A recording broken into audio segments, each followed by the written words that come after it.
नमस्कार, डेली 24 भारत देख रहे हैं आप। मैं हूं आपके साथ साहिल धुलिया। बुलेटिन की शुरुआत करते हैं। केरल के स्थानीय निकाय चुनाव इस बार केवल सीटों की संख्या तक सीमित नहीं रहे, बल्कि आपको बता दें कि केरल में एनडीए ने बाजी मार ली है। पीएम मोदी ने जीत की बधाई भी दी है। आपको बता दें कि राज्य की राजनीति में आने वाले विधानसभा चुनाव की दिशा तय करने वाले कई महत्वपूर्ण मुद्दों को भी इस निकाय चुनाव ने उजागर किया है। लेफ्ट डेमोक्रेटिक फ्रंट यानी कि एलडीएफ का परंपरागत दबदबा बना हुआ है और कांग्रेस कई इलाकों में मजबूती से लड़ती दिखाई दी। हालांकि बीजेपी के लिए ये चुनाव विशेष महत्व का था। एर्नाकुलम जिले के मुनम्बम वार्ड में एनडीए की जीत को पार्टी एक राजनीतिक और सामाजिक टर्निंग पॉइंट के रूप में पेश कर रही है। तो बीजेपी के केरल महासचिव अनूप एंटनी जोसेफ ने इसे ऐतिहासिक जीत बताया। बीजेपी नेता अनूप एंटनी जोसेफ ने कहा है कि मुनम्बम में लगभग 500 ईसाई परिवार वक्फ बोर्ड के कथित अवैध दावों के कारण अपने घरों से बेदखली के खतरे का सामना कर रहे थे। उन्होंने बताया कि मोदी सरकार और बीजेपी ने इस मुद्दे पर खुलकर इस परिवारों को समर्थन किया। इस वजह से स्थानीय चुनाव में लोगों ने बीजेपी को अपना वोट दिया। तो दिल्ली एनसीआर में घना कोहरा छाया हुआ है। केंद्रीय प्रदूषण नियंत्रण बोर्ड यानी सीपीसीबी के अनुसार दिल्ली एनसीआर में AQI 400 के पार पहुंच चुका है। प्रदूषण के बिगड़ते हालातों को ध्यान में रखते हुए CAQM ने ग्रैप 3 की पाबंदियां एक बार फिर से लागू कर दी, जो बहुत खराब श्रेणी में आता है। कुछ इलाकों में एयर क्वालिटी गंभीर स्तर पर है। इस वजह से IGI एयरपोर्ट ने यात्रियों के लिए भी एडवाइजरी जारी की है और कम दृश्यता यानी लो विजिबिलिटी को देखते हुए सावधानी बरतने की सलाह दी है। उधर इलाहाबाद उच्च न्यायालय ने यह स्पष्ट किया है कि अगर पत्नी आर्थिक रूप से सक्षम है और अपनी आमदनी में स्वयं का भरण पोषण कर सकती है तो वह अपने पति से गुजारा भत्ता प्राप्त करने की हकदार नहीं है। न्यायमूर्ति रेणु अग्रवाल की पीठ ने फैमिली कोर्ट के उस आदेश को रद्द कर दिया जिसमें पति को पत्नी को भत्ता देने का निर्देश दिया गया था। उच्च न्यायालय ने कहा कि दंड प्रक्रिया संहिता की धारा 125 के तहत भरण पोषण का दावा केवल तभी किया जा सकता है जब पत्नी अपने भरण पोषण के लिए असमर्थ हो। तो आपको बता दें कि अब पत्नी अपने पति से भरण पोषण भत्ता तभी ले पाएगी अगर वो खुद आर्थिक रूप से सक्षम ना हो। अगर पत्नी आर्थिक रूप से सक्षम है और अपना भरण पोषण कर सकती है तो फिर वो किसी भी गुजारे भत्ते की हकदार नहीं होगी। इलाहाबाद हाई कोर्ट का ये बड़ा आदेश सामने आया है। हाई कोर्ट ने फैमिली कोर्ट का भत्ता आदेश रद्द कर दिया है। उन्होंने कहा है कि कमाने वाली पत्नी गुजारे भत्ता की हकदार नहीं है। अगर वो अच्छी आर्थिक स्थिति में है या अपना भरण पोषण कर सकती है तो फिर उसे पति से किसी भी तरह की आर्थिक भरण पोषण के लिए सहायता की ज़रूरत नहीं है, यानी कि वो किसी भी भत्ते की हकदार नहीं है। उधर दिल्ली सरकार ने प्राइवेट स्कूलों में मनमानी फीस बढ़ोतरी रोकने के लिए नया कानून पास किया है। लेफ्टिनेंट गवर्नर VK सक्सेना ने इसे मंजूरी दी है।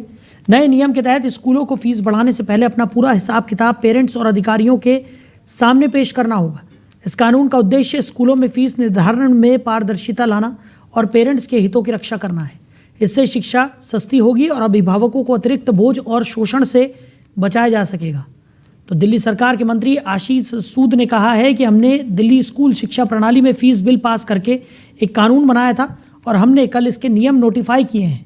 इससे अनाधिकृत और अनावश्यक फीस बढ़ोतरी पर रोक लगेगी। ये दिल्ली स्कूल शिक्षा वातावरण में एक बड़ा क्रांतिकारी बदलाव है। मैं दिल्ली के लोगों को बधाई देता हूँ। तो दिल्ली में प्राइवेट स्कूलों के लिए नया कानून पास किया गया है। अब मनमानी फीस बढ़ोतरी प्राइवेट स्कूल्स नहीं कर पाएंगे। तो आशीष सूद ने इस बाबत जानकारी देकर साफ तौर पर कहा कि पहले भी ये परेशानियां हमेशा अभिभावकों के लिए रही हैं, लेकिन पिछली सरकारों ने इस पर कोई कानून नहीं लाया। अब सरकार ने बहुत कम समय में ये कानून लाकर ये साफ कर दिया है कि उन्हें अभिभावकों के हितों की कितनी ज़्यादा चिंता है। देखिए, जो दिल्ली की स्कूली शिक्षा में फीस बिल हमने पास करके कानून बनाया था, उस कानून में के कल हमने नियमों को, रूल्स को नोटिफाई किया है। ये रूल्स नोटिफाई होने के बाद अनाधिकृत रूप से फीस बढ़ाने का, बिना आवश्यकता के फीस बढ़ाने के जो चलन था उस पर रोक लगेगी। जो सरकारें 27 वर्ष में नहीं कर पाई थी, 10 माह से भी कम के छोटे समय में हमने कानून लाए, डेलिब्रेशन किया, पास किया, उसके कानून को भी, रूल्स को भी नोटिफाई कर दिया।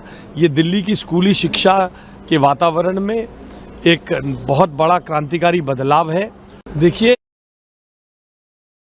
वहीं बिहार में सत्ता में लौटते ही मुख्यमंत्री नीतीश कुमार ने प्रशासनिक व्यवस्था में बड़ा बदलाव किया। इस कदम को सरकार के कामकाज को सुधारने और नई नीतियों को प्रभावी ढंग से लागू करने का प्रयास माना जा रहा है। अफसरशाही में किए गए फेरबदल से राज्य की प्रशासनिक प्रणाली को और अधिक चुस्त दुरुस्त बनाने की उम्मीद जताई जा रही है।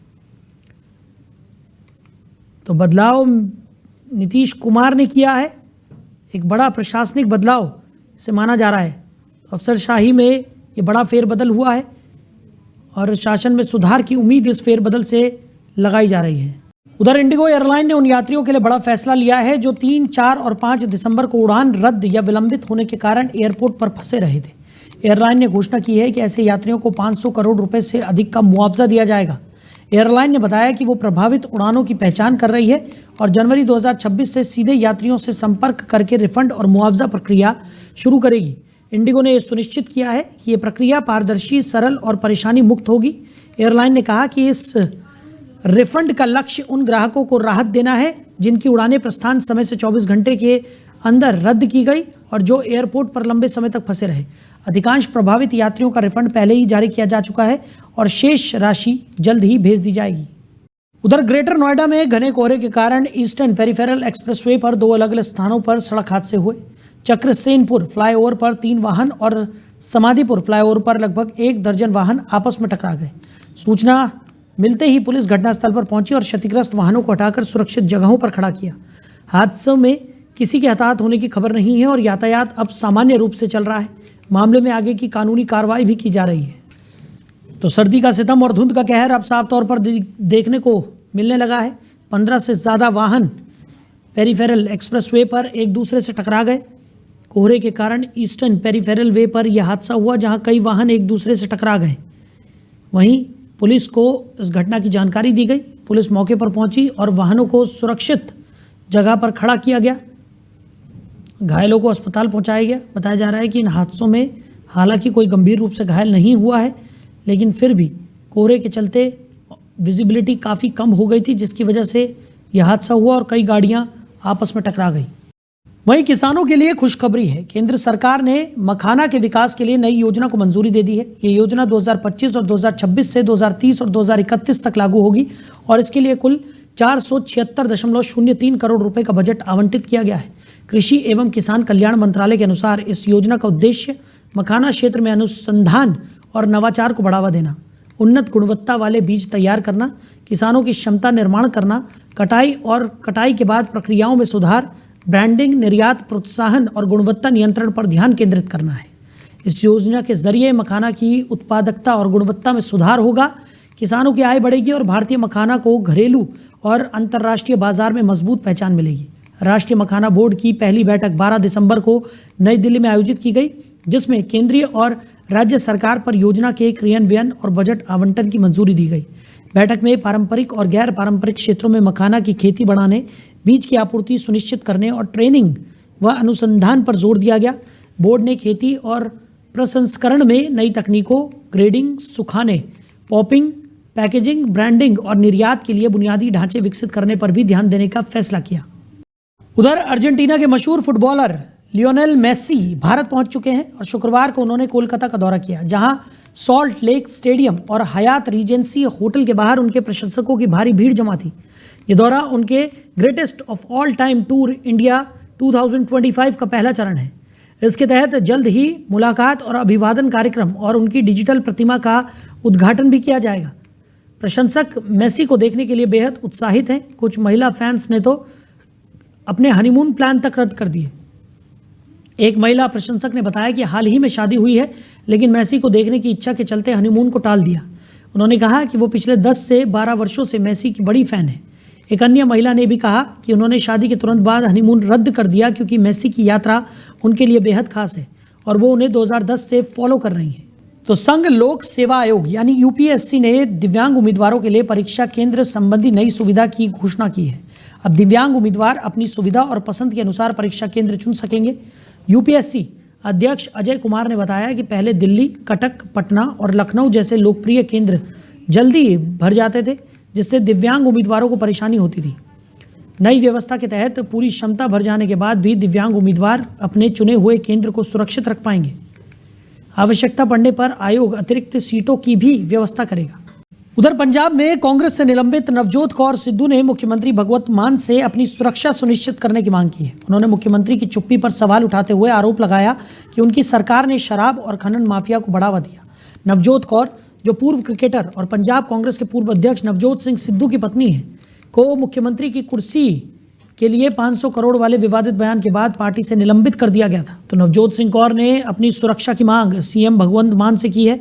आपको बता दें कि कांग्रेस से नवजोत कौर को निलंबित कर दिया गया था। उन्होंने एक विवादित बयान दिया था, जिसके बाद से उन्हें पार्टी से बर्खास्त कर दिया गया। तो नवजोत कौर सिद्धू ने सीएम से अपनी सुरक्षा की मांग की। उन्होंने सीएम भगवंत मान की चुप्पी पर सवाल उठाए। तो आपको बता दें कि सीएम को लेकर उन्होंने एक विवादित बयान दिया था, जिसके बाद उन्हें पार्टी से निलंबित कर दिया गया था। अब उन्होंने अपनी सुरक्षा की मांग सीएम भगवंत मान से की है।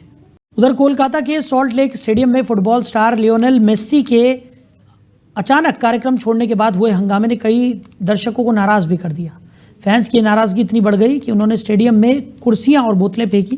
इस घटना का वीडियो सोशल मीडिया पर तेजी से वायरल हो रहा है। पश्चिम बंगाल की मुख्यमंत्री ममता बनर्जी ने इस पूरे घटनाक्रम पर गहरा दुख और हैरानी जताई। उन्होंने कहा कि स्टेडियम में इस तरह की अव्यवस्था और कुप्रबंधन देखकर उन्हें बहुत आघात हुआ है। सीएम ने मेसी और सभी खेल प्रेमियों से इस असुविधा और हंगामे के लिए माफ़ी भी मांगी। घटना की गंभीरता को देखते हुए ममता बनर्जी ने इस मामले की जांच के लिए एक समिति बनाने की घोषणा की है। इस समिति की अध्यक्षता सेवानिवृत्त न्यायाधीश जस्टिस असीम कुमार करेंगे, जबकि राज्य के मुख्य सचिव और गृह व पहाड़ी मामलों के अतिरिक्त मुख्य सचिव भी इसके सदस्य होंगे। तो आपको बता दें कि लियोनेल मेसी भारत के दौरे पर हैं। ऐसे में पश्चिम बंगाल में सॉल्ट लेक स्टेडियम में उनके लिए खास कार्यक्रम का आयोजन किया गया था, लेकिन वहां पर अफरा तफरी का माहौल देखकर लियोनेल मेसी जल्दी वहां से रवाना हो गए, जिसके बाद कई दर्शक भी भड़क गए। वहीं पश्चिम बंगाल की मुख्यमंत्री ममता बनर्जी ने इस पूरे असुविधा के लिए लियोनेल मेसी और खेल जगत के और खिलाड़ियों से माफ़ी मांगी है। उन्होंने कहा कि इस अव्यवस्था के मद्देनज़र एक समिति का गठन किया गया है, जो इस पूरी अव्यवस्था की जांच पड़ताल करेगी। साथ ही साथ आपको बता दें कि लियोनेल मेसी के लिए एक खास कार्यक्रम का आयोजन किया गया था, और जब वो जल्दी इस खास कार्यक्रम से निकल गए तो दर्शकों में खासा नाराज़गी देखने को मिली। तो मेसी के जल्दी जाने पर फैंस भड़क गए, और वहीं ममता बनर्जी ने भी इस पूरे घटनाक्रम पर और जिस तरीके की असुविधा यहाँ पर देखने को मिली उस पर माफ़ी मांगी है। तो नए लेबर कोड से भारत में महिलाओं के लिए रोजगार के अवसर सुरक्षित, संरक्षित और सुलभ होंगे। रिपोर्ट में बताया गया है कि भारत में महिलाओं की श्रम भागीदारी 2017 और 2018 में 23.3% से बढ़कर 2023 और 2024 में 41.7% तक पहुंच गई है। इस बढ़ोतरी में मातृत्व लाभ अधिनियम, कार्यस्थल पर यौन उत्पीड़न निवारण कानून और सरकारी पहल जैसे मिशन शक्ति, नव्या और वॉइस किरण का महत्वपूर्ण योगदान रहा है। नए लेबर कोड्स पुराने कानूनों को एक सरल और संगठित ढांचे में लाकर रोजगार कानूनों का आधुनिकीकरण करते हैं, जिससे महिलाओं के लिए कार्यस्थल पर अवसर और बेहतर होंगे और उनकी श्रम बल में भागीदारी और ज़्यादा बढ़ेगी।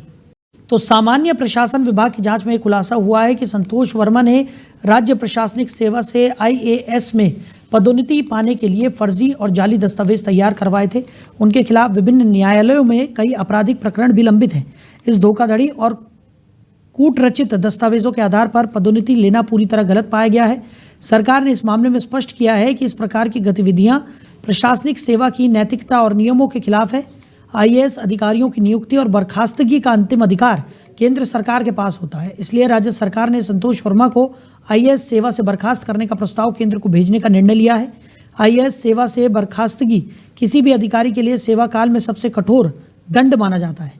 इस कार्रवाई का उद्देश्य प्रशासनिक प्रणाली में पारदर्शिता बनाए रखना और पदोन्नति प्रक्रियाओं में किसी भी तरह की अनुचित या धोखाधड़ी पूर्ण कदम को रोकना है। केंद्र सरकार अब प्रस्ताव पर विचार कर उचित निर्णय लेगी। एक परिवार में एक व्यक्ति को आरक्षण मिलना चाहिए, जब तक कि मेरे बेटे को कोई ब्राह्मण अपनी बेटी दान नहीं करते या उससे उसका संबंध नहीं बना दे। केवल आर्थिक आधार की अगर बात है कि एक परिवार में एक व्यक्ति को आरक्षण मिल। तो मध्य प्रदेश में ठंड का असर लगातार बढ़ता जा रहा है और कई शहरों में तापमान 5 डिग्री सेल्सियस से नीचे पहुंच गया है। मौसम विभाग ने 5 जिलों में शीतलहर का अलर्ट जारी किया है, जबकि अधिकांश शहरों में न्यूनतम तापमान 10 डिग्री से कम दर्ज किया गया। शहडोल जिले के कल्याणपुर में सबसे कम तापमान 3.8 डिग्री सेल्सियस रिकॉर्ड किया गया। रायसेन और रीवा में 5 और 5.9 डिग्री, शिवपुरी में 6 डिग्री, उमरिया में 6.1 डिग्री और बालाघाट में मलाज खंड में 6.8 डिग्री तापमान दर्ज किया गया। इसके अलावा नौगांव में 7.1 डिग्री, मंडला में 7.3 डिग्री, खुजराहो में 7.4 डिग्री, रायसेन छिंदवाड़ा में 7.5 डिग्री और नरसिंहपुर में 8.2 डिग्री तापमान रिकॉर्ड किया गया। छिंदवाड़ा में 8.4 डिग्री, सतना में 8.6 डिग्री, दमोह में 8.8 डिग्री, रतलाम में 9.2 डिग्री और श्योपुर गुना में 9.4 डिग्री सेल्सियस तापमान दर्ज किया गया। इस मौसम में लोगों को ठंड से बचाव के लिए गर्म कपड़े पहनने और आवश्यक सावधानी बरतने की सलाह भी दी गई है। उधर धमतरी के शिव सिंह वर्मा शासकीय स्कूल में तेलंगाना के एनजीओ जगती फाउंडेशन और रायपुर के रामकृष्ण केयर हॉस्पिटल ने स्वास्थ्य जागरूकता पर एक कार्यशाला का आयोजन किया। इस कार्यक्रम में छात्राओं के स्वास्थ्य संबंधी प्रश्नों का समाधान भी किया गया। जिले में कुल 5 स्कूलों को स्वास्थ्य और अन्य आवश्यक मदद के लिए चिन्हित किया गया है। कार्यशाला में ब्रेस्ट कैंसर, सर्वाइकल कैंसर और मासिक धर्म में अनियमितता जैसे महत्वपूर्ण विषयों पर जानकारी दी गई। कार्यक्रम में कलेक्टर अविनाश मिश्रा और जगती फाउंडेशन के पदाधिकारी दुर्गा उपस्थित रहे। इस अवसर पर छत्तीसगढ़ में पहली बार जगती फाउंडेशन का शुभारंभ किया गया। कलेक्टर अविनाश मिश्रा ने कहा कि सरकार और फाउंडेशन मिलकर स्वास्थ्य जागरूकता अभियान चलाएंगे, जिसमें कैंसर और मासिक धर्म से संबंधित बचाव की जानकारी भी दी जाएगी। उन्होंने ये बताया कि बड़े स्कूलों में चलने वाले इस तरह के कार्यक्रमों को अब सरकारी स्कूलों तक पहुंचाने का प्रयास किया जाएगा। जगती फाउंडेशन महिला सशक्तिकरण, स्वास्थ्य, पर्यावरण और शिक्षा के क्षेत्र में कार्यरत है। फाउंडेशन की यह पहल 8 राज्यों में होने के बाद छत्तीसगढ़ में भी शुरू की गई है, ताकि राज्य के छात्र छात्राओं को स्वास्थ्य और सुरक्षा के प्रति जागरूक किया जा सके। ये जो जगती फाउंडेशन हम लोग जो लॉन्च किए हैं छत्तीसगढ़ पे आज, उसका प्राइम फोकस पहले चीज़ है हम लोग मेंस्ट्रुअल हाइजीन मैनेजमेंट, वो पहले उसका अवेयरनेस करेंगे, कैसा महीने पे कैसा क्लीन रखना है, बायोडिग्रेडेबल नैपकिन्स कितनी अच्छी है हेल्थ के लिए और एनवायरनमेंट के लिए, वो मेंस्ट्रुअल हाइजीन मैनेजमेंट पे आएगा। उसके बाद सर्विकल कैंसर टॉपिक पे, जो सर्विकल कैंसर कैसा प्रिवेंट कर सकता है, जो यूट्रस प्रॉब्लम है जो भी, उसको कैसा अवेयरनेस पहले से 9th स्टैंडर्ड से शुरू करेंगे तो उनको अवेयरनेस होता है। उसके बाद जो उनको कुछ प्रॉब्लम आ गया तो डॉक्टर से क्या क्वेश्चन पूछना है, क्या करना है, उसका क्योर भी हम लोग पार्टनरशिप पे केयर हॉस्पिटल से लेके आएंगे। वो सेकेंड चीज़ है। तीसरी चीज़ जो है ब्रेस्ट कैंसर। अब मैं डॉक्टर से बात कर रहा था तो बोले कि 9th स्टैंडर्ड से शुरू करना ही बेटर है। कभी भी हम लोग ये प्रोग्राम जो कॉलेज करते हैं, लेकिन ये जो प्रोग्राम जो बोल रहे हैं गवर्नमेंट स्कूल किड्स के लिए भी हम लोग शुरू करेंगे। जगती फाउंडेशन के साथ मिलकर जिला प्रशासन ने एक मुहिम का लॉन्च किया, प्रोजेक्ट तेजस्विनी, जिसके तहत हम लोग जो सर्वाइकल कैंसर है, ब्रेस्ट कैंसर है, उसका अवेयरनेस कैंप्स हम लोग लॉन्च कर रहे हैं। 3 स्कूल्स में हम लोग 1000 बच्चों को ये करेंगे। उसके साथ साथ जनवरी में एक बड़ा सा प्रोग्राम हम लोग करेंगे जो ऑलरेडी स्क्रीन होंगे सर्वाइकल कैंसर या ब्रेस्ट कैंसर का, तो माता बहनों के लिए, उनके लिए एक स्पेशल कैंप लगाया जाएगा धमतरी में, और ये पॉसिबल होगा नगरीय एरिया में। आप लोगों को जैसे विदित होगा आज के टाइम में मेंस्ट्रुअल हाइजीन एक बहुत बड़ा इशू है। उसके साथ साथ ब्रेस्ट कैंसर और सर्वाइकल कैंसर का भी इंसिडेंसेस बढ़ते ही जा रहे हैं। तो उसके लिए अर्ली डिटेक्शन कैसे करना है और कैसे उसको प्रिवेंट किया जाए, अगर हो भी जाता है तो किस टाइप के हम लोग ट्रीटमेंट। वहीं अमेरिका में H-1B वीज़ा की फीस बढ़ाने को लेकर पूर्व राष्ट्रपति डोनाल्ड ट्रंप का फैसला विवादों में आ गया है। इस फैसले के खिलाफ अमेरिका के 20 राज्यों ने अदालत का दरवाज़ा खटखटाया है। कैलिफोर्निया के अटॉर्नी जनरल रॉब बोंटा के नेतृत्व में दायर याचिका में इस बढ़ी हुई फीस को गैरकानूनी बताया गया है। राज्यों का कहना है कि वीज़ा शुल्क बढ़ने से शिक्षा और स्वास्थ्य जैसे अहम क्षेत्रों में कर्मचारियों की पहले से मौजूद कमी और ज़्यादा बढ़ सकती है। तो फीस बढ़ने के फैसले को लेकर ये विवाद देखने को मिल रहा है। ट्रंप के खिलाफ मुकदमा दर्ज किया गया है। बता दें कि 20 राज्यों ने ट्रंप के खिलाफ FIR दर्ज कराई है। तो अमेरिका में H-1B वीज़ा पर विवाद देखने को मिला। ट्रंप के खिलाफ 20 राज्यों ने FIR दर्ज कराई। फीस बढ़ाने के फैसले पर यह FIR दर्ज कराई गई है। तो लगातार H-1B वीज़ा को लेकर यह विवाद गहराता हुआ नजर आ रहा है। तो फिलहाल इस बुलेटिन में मेरे साथ इतना ही। आप बने रहिए और देखते रहिए डेली 24 भारत। नमस्कार।